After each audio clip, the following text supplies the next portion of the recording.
I had a small freak out. I tried to drill the fender out of anger. I don't know what happened there, but... We like to call this Rage Blackout Garage Dan. I had a moment. Okay. Good. Dan here, DD Speed Shop. So today, we're screwing around a 55 Chevy Nomad. It's a rarity. So where we left in the last video, we were messing around with the rad and whatnot. So I still have to do some screwing around with that, make another little brace for it to sit on. We had an intake and whatnot on this thing with this just kind of generic Holley carburetor I had. And it ran okay. There's no kind of issues there, but it ran hot. So I'm hoping this shroud, and I've changed the whole front dress of this thing. So that is now hopefully going to help us out by putting a smaller pulley on the water pump. Now we were waiting on, showed up today.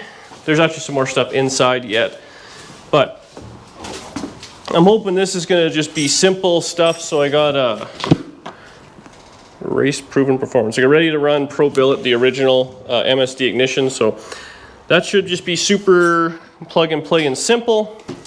We got another tunnel ram deal. Ooh, but it's a single carb unit, and then a fancy Holley XP. Frogburger just can't say enough good things about these things, so I thought clearly we need one in the old DD Speed Shop. So the plan will be to put that jazz on this motor. So I'm going to start by, there's already coolant's already out of it, so we're going to pull the intake manifold off, distributor out, clean all that off. We got to figure out what we're going to do for a alternator mount, because this is pretty ungood. But we'll see what we can get kind of dialed together.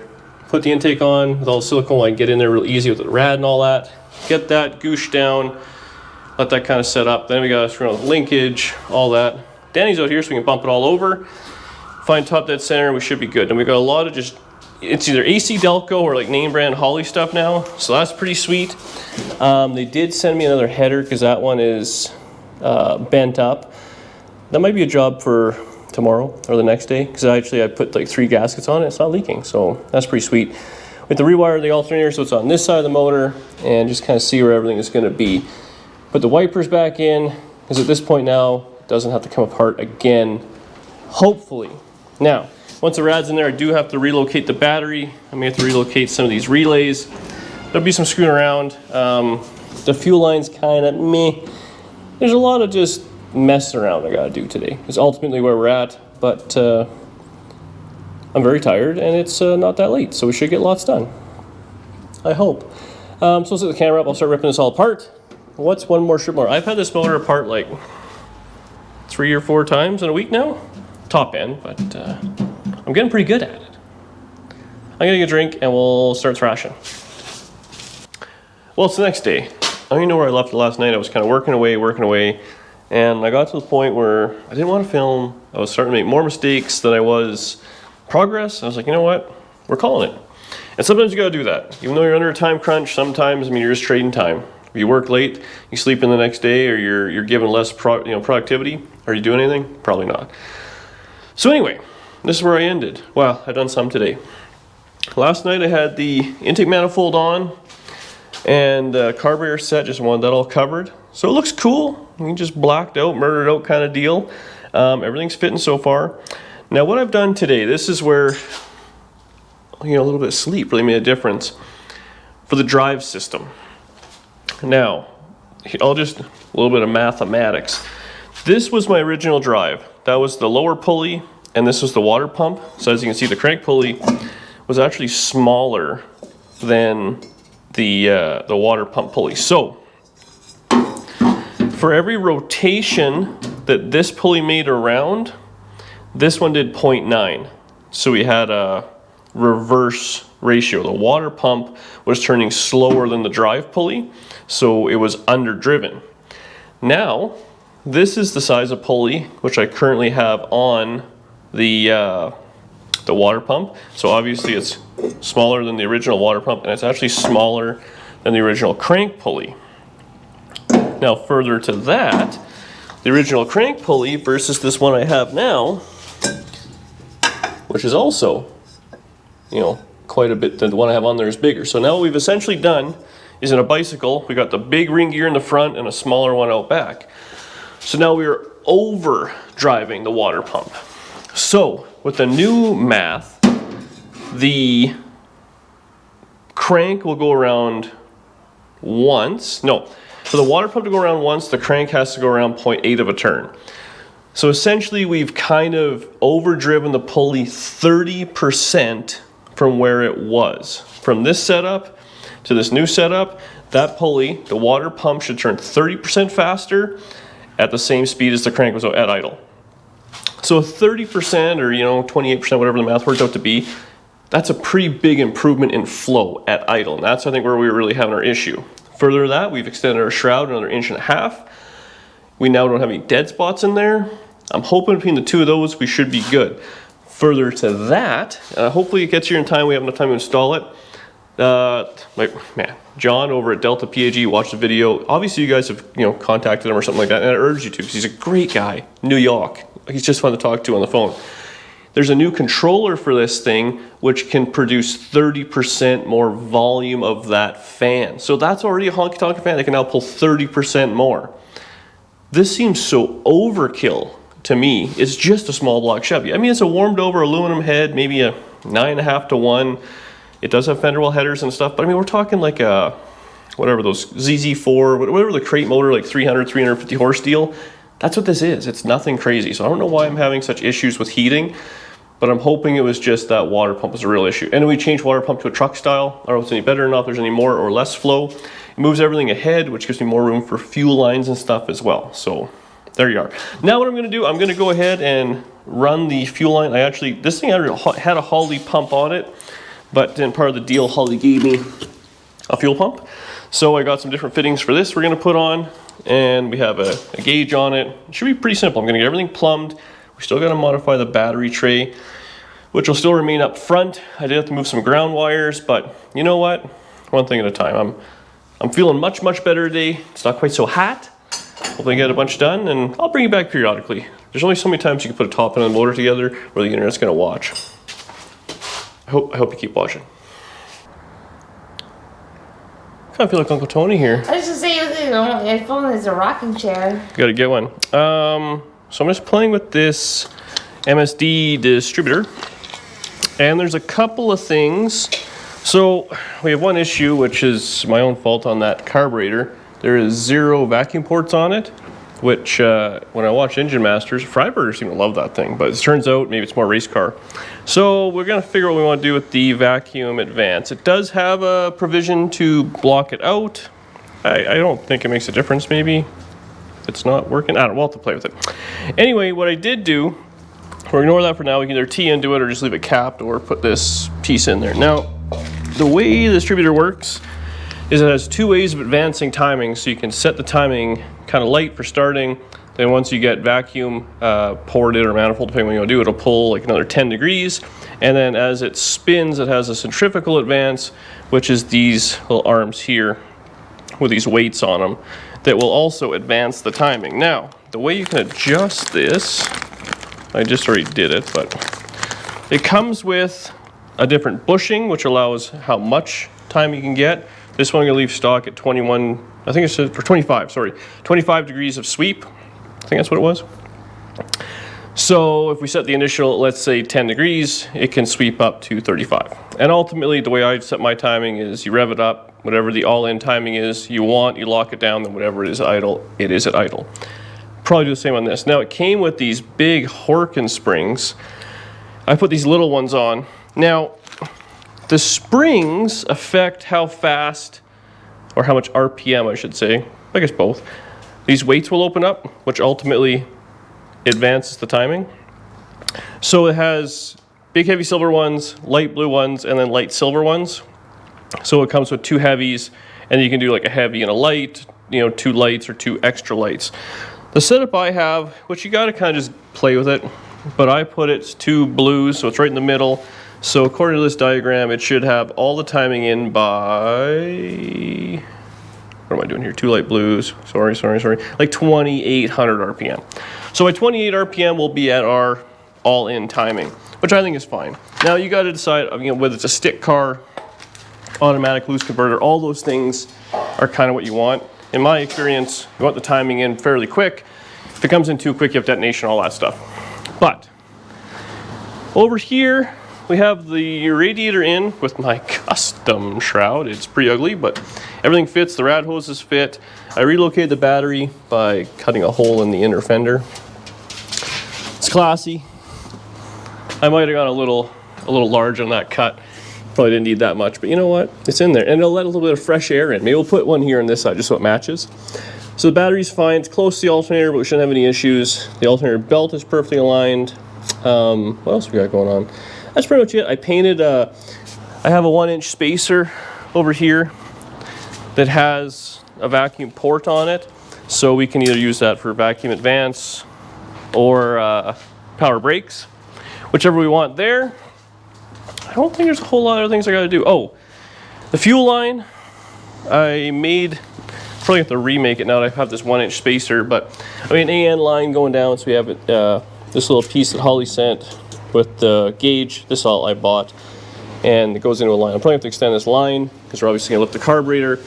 And I did a section of AN line, stops right about here, and there to the filter. I'm just gonna run a piece of rubber hose, which I could put just an inline fuel filter in. So it'll go pre-pump. I don't think it makes any difference. It'll be the furthest away from the exhaust, which is also kind of why I wanted to do it there, and it won't look ugly. I mean, those filters are useful, but a big hunkin' ugly couple of clamp filters up top looks kind of gross. So I think that's kind of where I'm at now. We have to run out, get a barb fitting for the fuel pump. Then I'll set the battery up. I got to redo all my grounds, got to move stuff around. And Danny can come out, we'll maybe bump it over, drop the distributor in, put water in it, and it should run. Well, it will run. And then we can pressure test the old cooling system. But I do feel quite confident this extra inch or so we added makes a big difference. Before we had dead spots kind of in the corners. Now you can feel it sucking.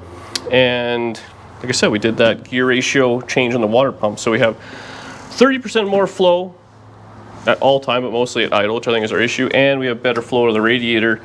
And I put a brand new 180-degree thermostat in it. So I think next time you see it, we'll be bumping this thing over after we get Slurpees or something. It's hot. See you shortly. Okay, so we got a few funny things going on. I was just messing around making linkage and stuff, and I noticed my silicone on the back didn't quite set up. And I had an oil leak on the last time, and I was like, oh, that's weird. Took it all apart. Everything looked fine. And the silicone had kind of dried there. Didn't really pay attention. Obviously, I used a different tube front and back because it's just whatever I had. So one is not setting up. So it's a hassle. Everything has to come apart. But oil leak we can deal with. We're worried about cooling right now. Anyways, we're going to drop this distributor in. So we've done this a bunch of times, but I figured I'd show you how to do it. On your lonesome, you just got to get a little, push button to start it, and pull number one out and bump it. Okay, it's just starting to blow my thumb off. There we go. Now we're a little bit on the advanced side. Where are we at here? What am I supposed to look at? I don't know, but you're in my way. Oh, I thought I'd show, but I don't. Well, you can stand here. So on the balancer,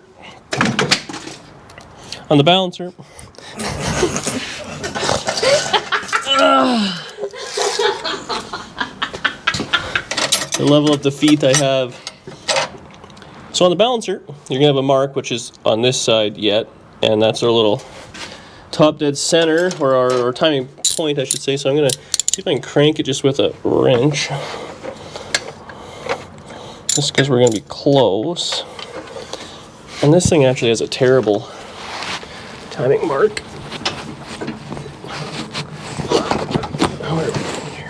Here's the way. Oh, I see it. That line. So there's the mark. Yeah. You're pretty close. Yeah. So we're now advanced. So the timing mark on the balancer is ahead of the timing tab. So we're like 8 or 10 degrees advanced. So now the idea is we're going to plunk this distributor in, and now I've marked where I want number one to be and number one on the cap just with a marker. So essentially, right now, if this distributor goes in and the rotor is in line with this mark, it'll be in line with that. This is what we're gonna use as number, maybe I'll do this one. It doesn't matter. That's gonna be number 1. This is just how it looks, or how I make it look. So in theory, if it drops into the motor, that's at that number 1. On the motor coming up on top dead center, number 1 will be 8 degrees advanced-ish, or whatever that's gonna work to be, which is close enough that we can bump it over and kind of get going from there. A lot of times the timing tab will actually have a 0, and it'll have like up to 12 advance and like 4 or 8 retard. So you can decide exactly where it's gonna be, but we're eyeballing it, much like the rest of my life. It's hot rodding. So I'm gonna dump this in. We probably have to bump it so it falls in again, but you've seen me do that a bunch of times. So we'll be back when I'm making spark plug wires, or maybe we're just running it, changing an intake gasket, you know, all the usual stuff. Burning it to the ground. I had a small freak out. I tried to drill the fender out of anger. I don't know what happened there, but... We like to call this Rage Blackout Garage Dan. I had a moment. Well, I had the fuel pump in, it wasn't fitting, and back and forth to the hardware store. I mean, it's like 2 hours, 3 hours later since we were last recording. I don't like where I have that. I'm gonna move it. But yeah, I mean, that's fun. It's fine. It's hot rodding. Where's my marker? End scene.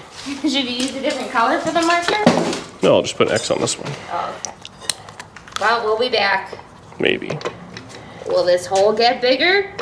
We'll find out next time on DD Hack Shop. Cooling. It's all about cooling. Well, we're pressure testing the old girl. So I had it running with the fan on, 180. We let it go up to 200. Brought it back down to 180 with the hood down. Unfortunately, it's kind of evening. It started sprinkling a little bit. Still, I don't know, maybe 75 or 80 degrees, so nothing crazy. I'm just letting it go to get to like maybe 210, 220, and I'll kick the fan on and see if it'll bring it back down. Runs real good, snappy. This carburetor's pretty cherry, so I'll turn the fan on and we'll see where we end up. Hopefully it'll bring it back down. Then we'll do a couple of revs.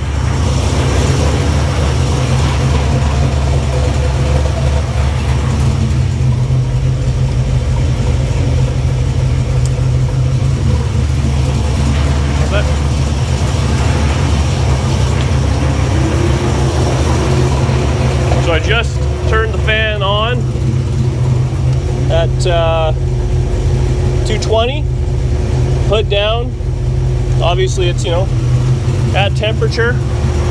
We'll let it do its thing, see what it does. So it's been idling for a few minutes. We're down to, I mean, I don't know, it's on the 180 side of 190, 185 call it. Who knows how accurate these gauges are. But yeah, it seems to be doing okay. It's running for a solid 20 minutes, half hour. We'll pressure test it tomorrow, but for tonight, we'll give it a couple of revs without the microphone on. And tomorrow we got hood pins, tie a few things up, clean it up a little bit, then drive it in the heat. All right. See if this is gonna fire up hot. Famous last words. Jesus! There's stuff on the ground. There's a saw there. Sounds good.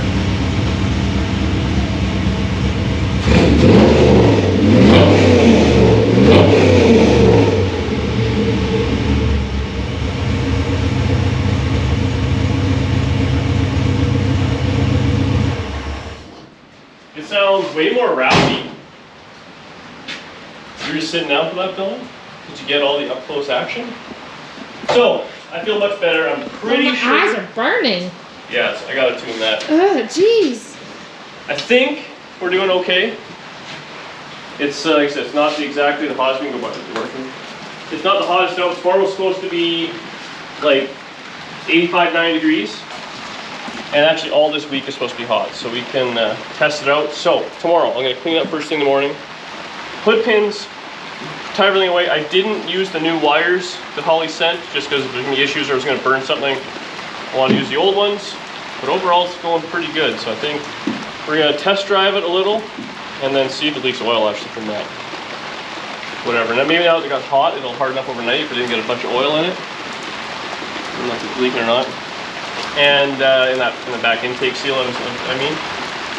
Let it sit, see if any air kind of wants to work its way out after it cools off. We gotta mount the radiator, few little things, but I think we're okay. And worst case, like I said, we're gonna have that fan with like 30% more flow. So if it'll keep cooling our temperature. Like this week after your course, it's fantastic. It's gonna be super hot, which is great for pressure tests on this thing. If it makes that, if we get that fan, we can bolt that on. It should then make up for any difference we might have down south. I'm hoping. But I'll see you tomorrow, and we'll go for a test drive where I'm not losing my mind for once. Now we can disconnect this, and the electronic computer, the one-wire distributor, won't lose its tune. Dinosaur stuff. See you tomorrow.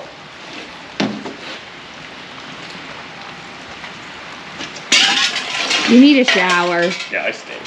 Yeah, real bad. I gotta edit a video for tomorrow. And you've got odd dreadlock forming. Oh, it's bad. Okay, next day. Kind of clean the garage up a little bit. I make piles. Tools, garbage, tools. So we're doing pretty good. I'll clean up a little later, but... What's this pile? Oh. I went through, made just kind of a quick... I'm trying to... This year for Power Tour, I'm trying to bring like less things. Like last year we brought so much. I think like I brought everything, like fixed the entire car. Whereas this year I want to bring like a thing full of tools. I'm gonna probably buy like, this is like a Stanley all-in-one kit. I'll probably buy like a bigger one of those. Has a few more things. And then just some miscellaneous electrical stuff here and there. But the ride down, we're gonna have to have these slicks in the car, which is gonna be a lot because I don't want to run them on the way there. And then on the tour, we'll have just one spare tire, which won't be too bad. And then in the well, we'll be able to put the spare tire, maybe some parts. That's the plan. Danny cleaned up inside the car, which is awesome. We're gonna go to Mers and borrow his car wash gear.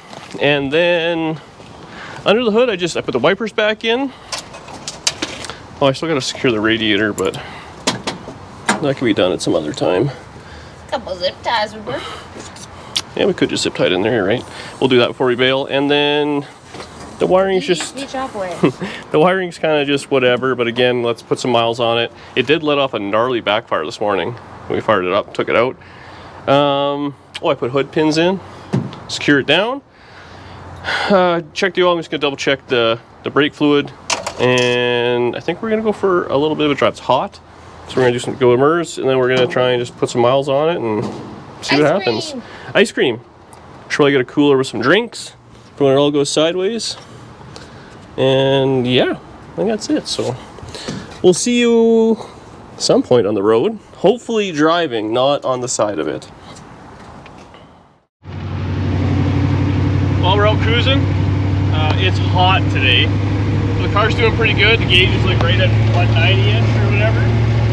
It pretty much hasn't moved. It kind of goes up and down as I think the thermostat's still opening and closing, so that's a good sign. Picked up a cooler. We got some bilge pumps. I got to build some more of those cool shirts set up. But overall, it's pretty good. We're gonna hit the ring road, go around. We took all the garbage out of here, and all the rattles kind of went away. I put a toolbox in the back, and it's fallen over, but. Other than that, we should be, no guarantees, but okay. So we're gonna hit the ring road. It's 60 miles or something like that the whole way around. So we're gonna take that, see what it does, see what it gets for heat. Pull off just in some random parking lot after a highway, just see if the temperature creeps. But honestly, I think we're doing pretty good. We're headed the right direction. We're not out of the woods yet, but things are getting much better.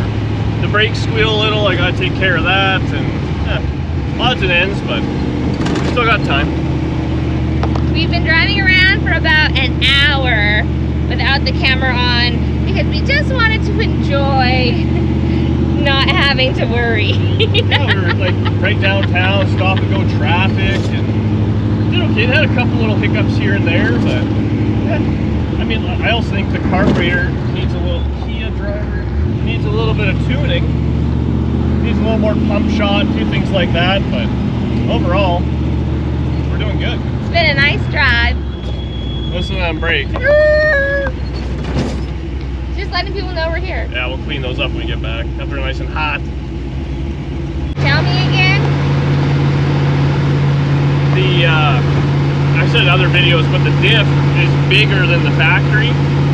And the fuel tank is quite close to the differential. So we set some train tracks, and I don't know. I don't don't think the diff's going to hit the fuel tank, but it's going to be close. Because as you go down, the rear end goes back a little.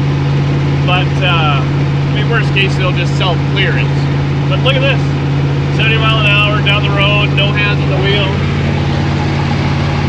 Yeah, it's 190 is where that gauge is just going to read. Obviously, that's what it wants. So, that like hasn't moved, whether in the city or on the highway. So I think we're good. Make a couple aluminum heat shields for like the master cylinder and a few little odds and ends, but that's like fun stuff. We were just saying we're starting to feel excited now. Starting to feel fun. Yes. Starting to feel fun again.